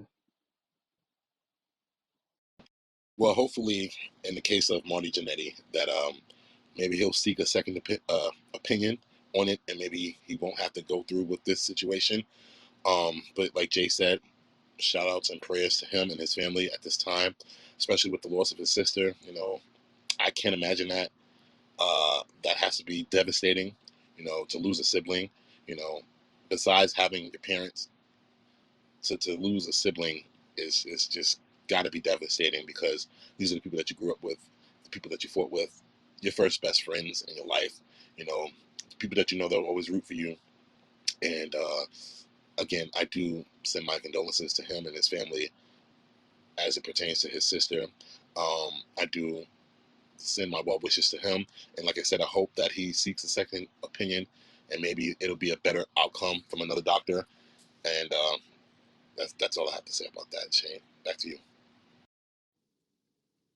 Yes, our prayers and our condolences to him and the family.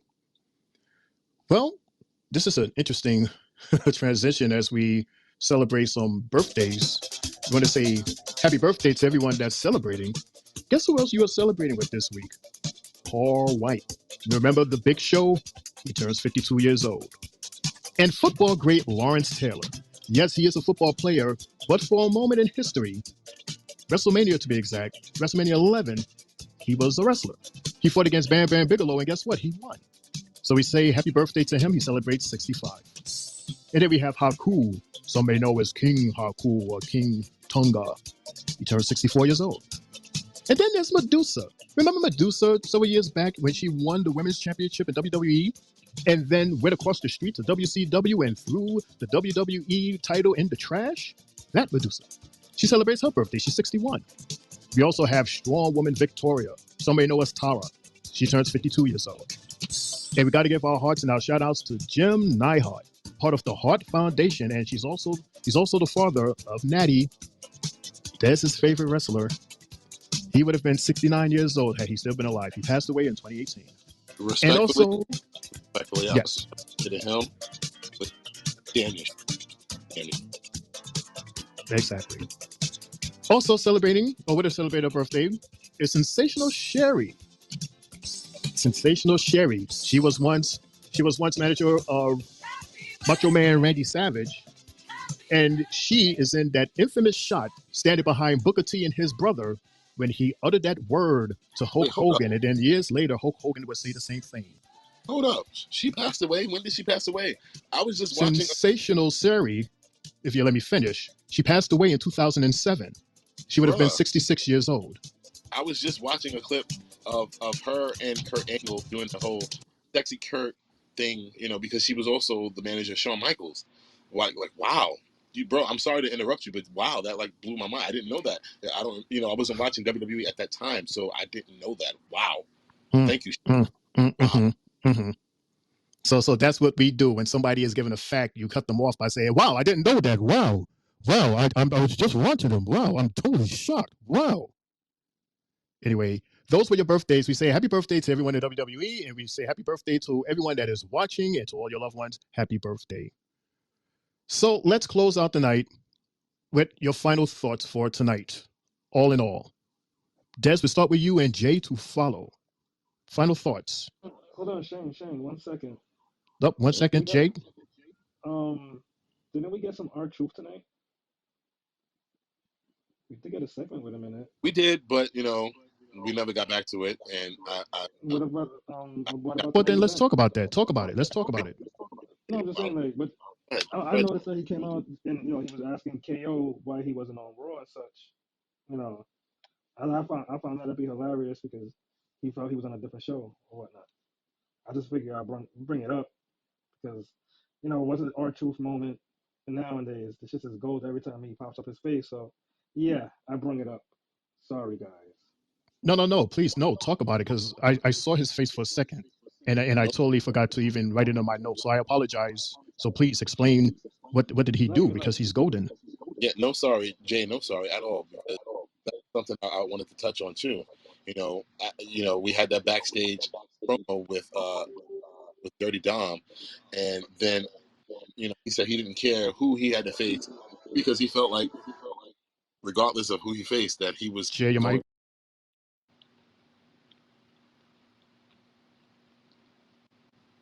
He was going to face, he was going to face Seth Rollins at WrestleMania, regardless. So, Jay,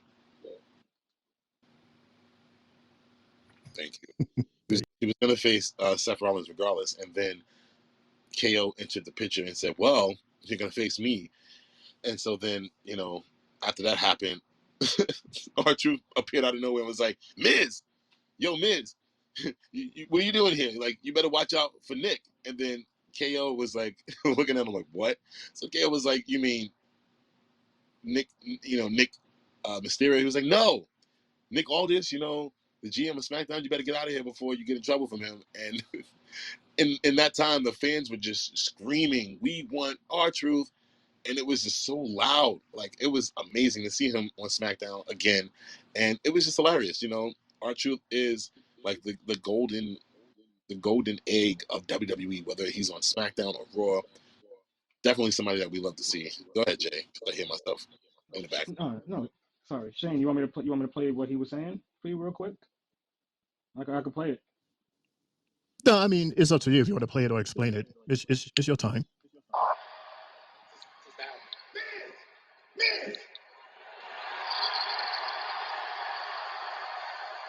It's going to be all right. Don't let Nick catch you. Nick Mysterio? Nick Aldis. Okay, I'll be careful. My dog.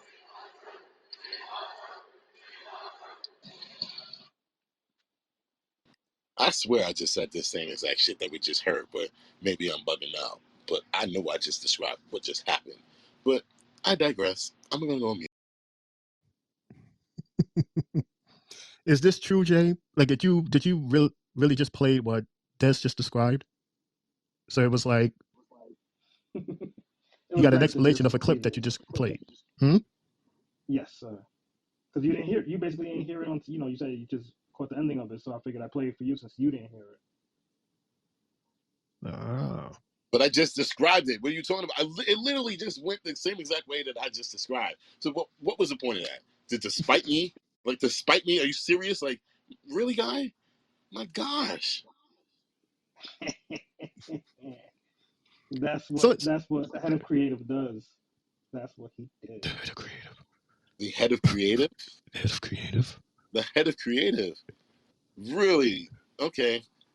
We'll see you. Matter of fact, I'm not even gonna. Shane, go ahead, Shane. Okay, so this is the last question. The last question of the night. The crowd's audience, the audience, would have been different if we didn't have last night happen? Do we have like a lighter, fluffier-ish type of crowd tonight because of what happened last night with all of our questions being answered, or some? In other words, was there a difference in tonight's crowd from the NXT crowd and the Raw crowd from this week?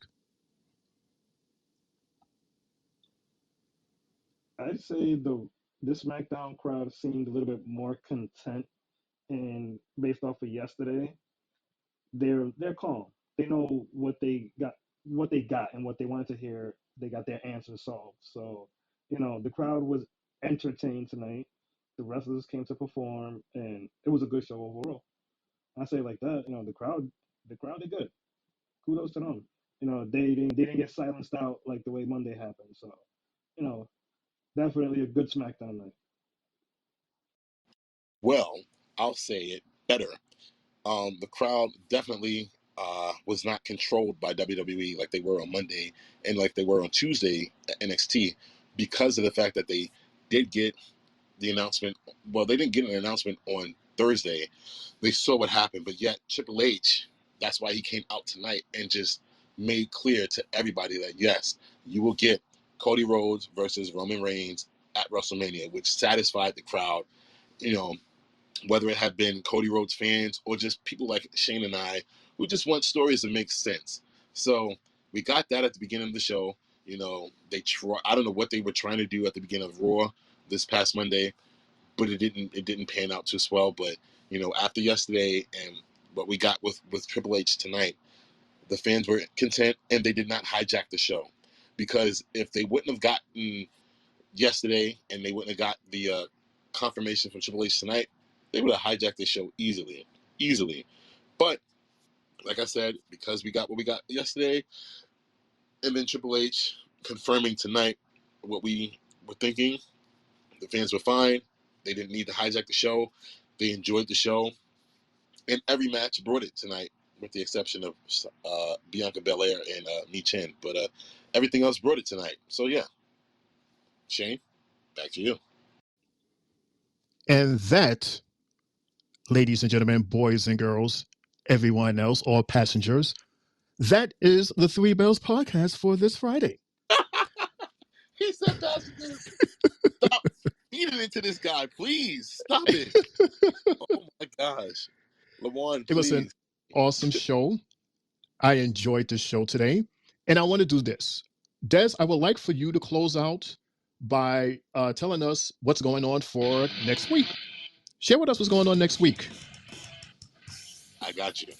So, ladies and gentlemen, boys and girls, children of all ages, as as I stated last night on our emergency show, but if you did not hear it, I'll state it again this week. Well, tonight. Next week will be our mixed match host week. Monday Night Raw, which is normally hosted by myself, aka Mr. AKA himself, will be hosted by Shane O'Mac. Tuesday will be hosted by me, Mr. AKA himself, which is NXT. And next Friday's show will be hosted by our guy Triple J. Once, like I said, it'll be just a fun week, mixing stuff around and just to see how we all react to it. So I would love for everybody to join us next week, starting with Monday Night Raw. Thank you so much for our 20th episode. It's been fun, and we're going to only get better, everybody. Thank you to all the contributors that we've had in these 20 episodes. Thank you to all the listeners that we had in these 20 episodes. Here's to the Three Bells Podcast. Shane O'Mac, Triple J. I love you guys. Godspeed. I'll see y'all on Monday.